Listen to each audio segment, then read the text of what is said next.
नाम था ढोलकपुर। बड़ा ही शांत और सुंदर गांव था। लोग हमेशा खुशी से झूमते थे क्योंकि उस गांव में रहता था महाराज राइस्टार, जो अपने गांव के लिए कभी अपने लोगों के साथ गलत होने नहीं देता था। लेकिन उस गांव में छुपा था एक डरावना राज, एक राज जो सबके दिल में था पर जुबान पे नहीं।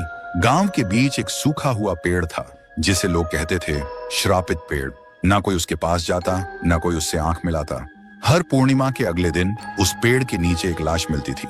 लोग कहते रात में कोई आता है और लाश छोड़ जाता है, लेकिन कभी किसी ने कुछ देखा नहीं और देखता भी कैसे। जो देखता वो अगले दिन पेड़ के नीचे होता था।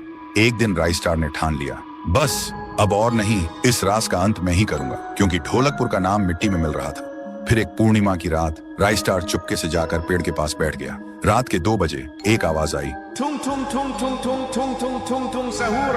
और फिर वो पेड़ भूत में बदल गया। वो भूत कुछ अजीब सा था, एक भयानक शैतानी हंसी वाला चेहरा, आंखें बड़ी बड़ी। वो पेड़ चल के एक घर के गेट को जोर जोर से खटखटाने लगता है। तभी एक आदमी डर के मारे आवाज सुन के बाहर निकलता है। वो भूत अपने लकड़ी जैसे हाथ से एक ऐसा थप्पड़ मारता कि उसकी सांस वहीं थम जाती है और उसी जगह उस लाश को ले जाता है और वापस फिर से पेड़ बन जाता था। देखते ही राइस्टार का दिल कांप जाता है, पर वो कुछ बोलता नहीं।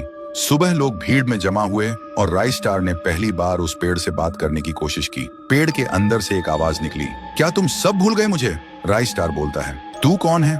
पेड़ बोलता है, मैं हूँ ठुन ठुन ठुन साहुर। एक वक्त था जब मैं भी इस गांव का एक प्यारा सा बच्चा था, लेकिन 100 साल पहले मुझे इसी पेड़ से रस्सी बांधकर उल्टा लटका दिया गया, गांव वालों की आंखों के सामने, और मेरी मौत को तमाशा बना दिया गया, सिर्फ इसलिए क्योंकि मैंने एक राज देख लिया था जो लोग छुपाना चाहते थे। और उसी पल से मेरी रूह इस पेड़ से जुड़ गई।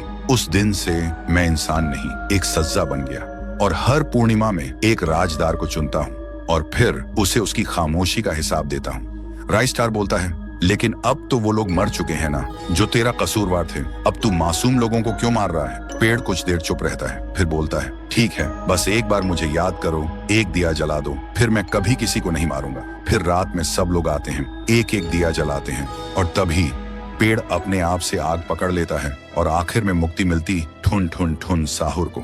उस दिन के बाद गांव में कभी कोई लाश नहीं मिली। हर पूर्णिमा में लोग एक दिया जलाकर उसकी यादों को जिंदा रखते हैं, क्योंकि अगर भूल गए तो सपने में एक आवाज सुनाई देती थी, ठुंग ठुंग ठुंग ठुंग ठुंग ठुंग ठुंग ठुंग ठुंग साहुर।